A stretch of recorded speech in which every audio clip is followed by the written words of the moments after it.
Mapagpalang araw po sa ating lahat, sa ating mga ka-adventurers, sa ating mga ka-farmers, maging sa ating mga kamanlalakbay, OFWs.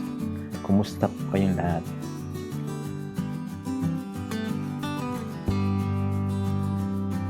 Ngayon ay babalik po tayo rito sa bukid para tingnan pa po ang iba pa pong mga kaganapan at ang iba pa pong mga gagawin.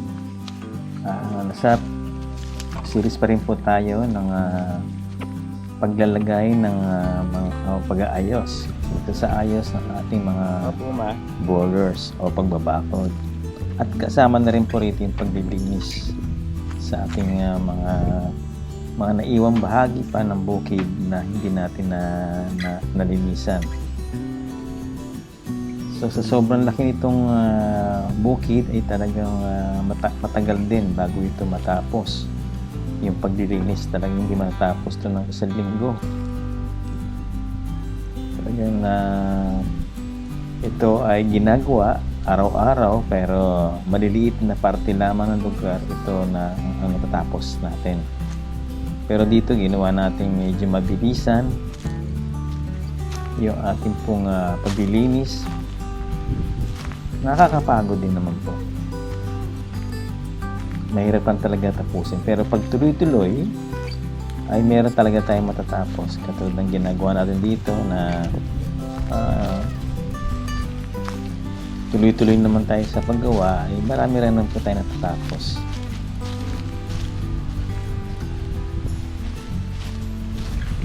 So ngayon ay ating pong sinusunog yung mga nakuha natin mga damo rito na tuyo.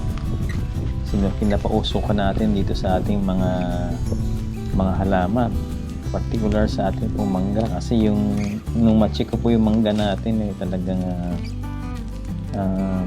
maraming mga insekto, maraming mga hantik o pulang langgam. Kaya kinakailangan talaga ma-maintain natin ito sa pausok para pag ito ay dumating na yung panahon na ito ay mumumunga na or mamumulaklak na, hindi po masira yung mga bulaklak at tuloy-tuloy po ang pumunga at tayo ay maka-harvest ng maraming bunga.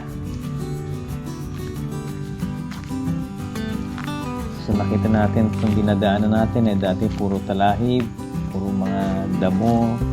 Ngayon ay unti-unti natin nalilinis, unti-unti na nakikita yung kalawakan nitong bukid po natin.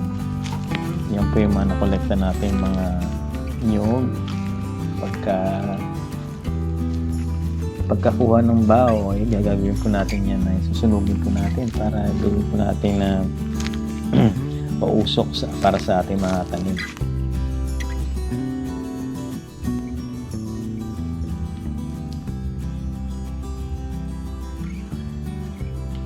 Medyo marami na rin tayo nagawa dito sa bukid. Simula nung tayo magsimula. Nakikita natin talaga na kapag meron kang sinimulan, ay makikita mo kung paano ito natapos. Nakakatuwa rin dahil kahit na ikaw ay pagod, pag nakita mo yung mga nagawa, accomplishment mo ay matatanggal ang pagod mo.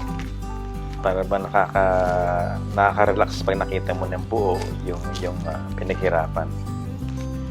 Pero pag-iisipin po, malaki pa ang aming gagawin dito. Unang-una, ito ay isang parte pa lang, phase 1 pa lang ito ng aming pong pagsimula na maglinis. Meron pa tayong phase 2, meron pa tayong phase 3, may phase 4, may phase 5, phase 6 pa po. Ito ay sa phase 1 pa lamang. Meron tayong phase 1A, B, and C.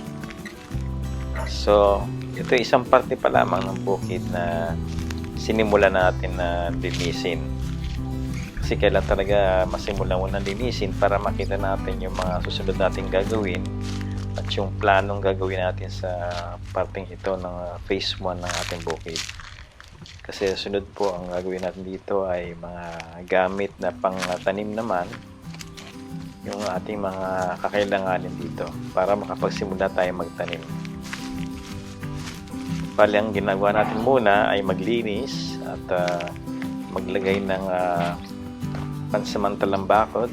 So nakita nyo po yan yung ating mga barbed wires yung mga tinayo nating mga bakod dyan ay yung iba nga po ay nangangasira na rin. Siyempre sa pagdaan ng mga panahon ng bagyo, yan po ay rumurupok. So yan yung kabilang yan, nakita nyo ay yan ang phase 2 ng bukid. So marami po pong mamangga dyan, marami pa rin mga niyog at iba't ibang mga punong kahoy.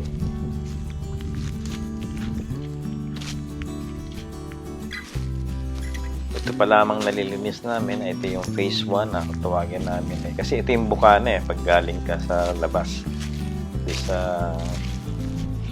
mula doon sa main road o barangay road, pagpasok mo ito kagad ang unang makikita mo. Yung iba bang parte na po ito ng bukid ay palayan po yan dati. Nung nabutan ko ito noon yan ay may palayan pa, pero ngayon ay wala na pong palayan. So ito yung nilinis natin dito, yung mga ibang mga damo.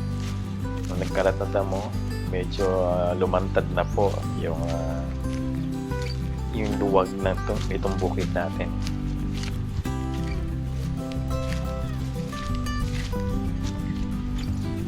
Sa pagdaan ng mga panahon, itong lahat na nakikita natin dito ng mga puno na yan, lalo na yung mga mangga na yan, lahat po yan ay pausukan natin. Gagamitin natin yung yung dahon dito o damo. Yan ang natin gagamitin para mapausukan lahat itong ating mga tanim.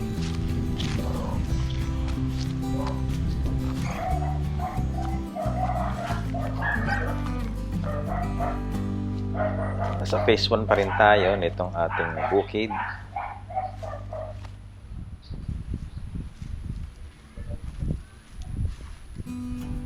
Pag dumiretso po tayo dyan, yun yung phase 1A.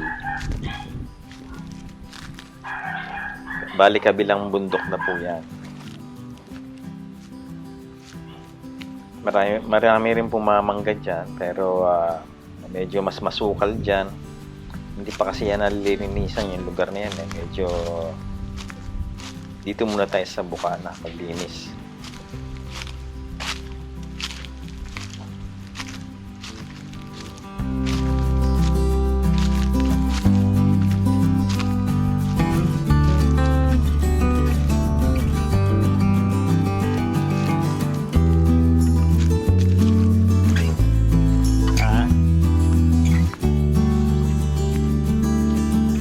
Nandiyan pa siya.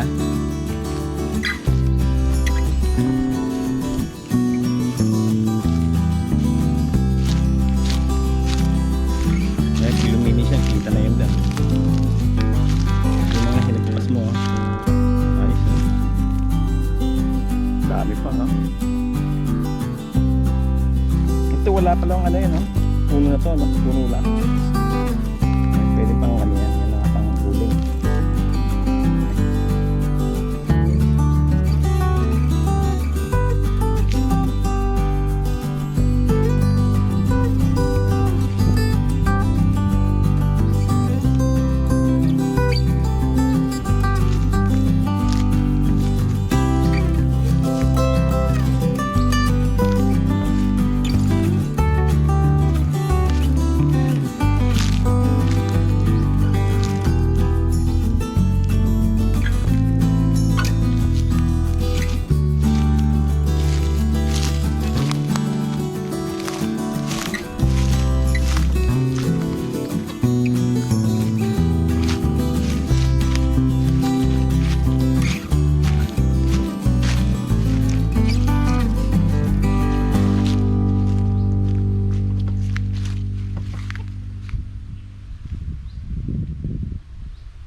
bandang unahan po na nakikita natin, yan po yung phase 2 ng ating bukid. So wala pa tayong nasisimulan ditong gawin. Medyo makapal ng mga halaman dito, magubat pa rito. Dito natin ito nasisimulan linisin. Medyo hindi pa natin nasubukan pasukin yung loob niyan. Kasi dito pa lamang tayo sa simula, dito sa phase 1. Makita niyo pa yan, dyan na pa yung mga mangga natin. After itong paglilinis po natin, ay sikasuyin natin ito yung mga puno natin. Maglagay tayo ng mga fertilizers sa bawat mga puno na nakatanim dito. Lilinisin muna natin itong lugar na to. Ayusin natin ito. Lalagyan natin ito ng mga maayos na daan, lalo na yun sa matabi ng papunta doon sa ibababang parte nito. Ay lalagyan natin ng mga hagdanan. Ayusin natin lahat ito. Lahat ng mga nakatanim dito, kahit itong anyog, ay lalagyan natin ng fertilizers lang po ito para muli po natin buhayin area na to na maging masigla, masayang tingnan, tsaka yung talagang green na green.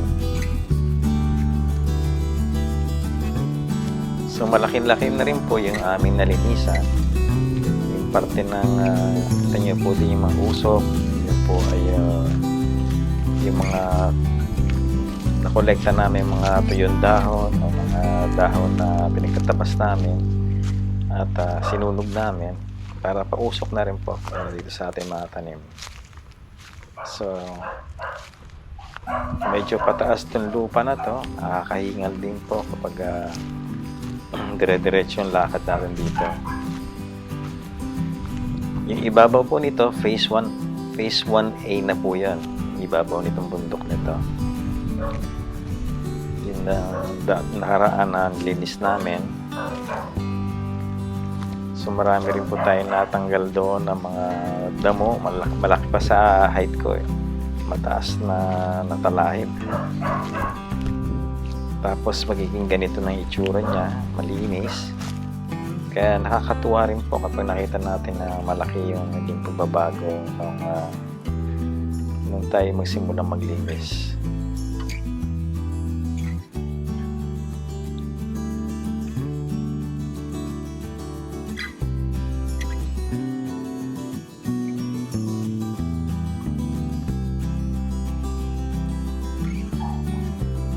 Ito yung bukana ng phase 1. Naggaling tayo doon sa Barangay Road. Ilalagyan din namin dito no trespassing, private property, para malaman nila na may mga tao na rin na o yung may-ari ng lupa nito ay dito na po na nakano na. Madalas na magpunta sa lugar na to. Dati kahit sino-sino lang po ang pupunta rito pag gusto lang kumuha ng bunga, basta pupunta na sila at mangunguha.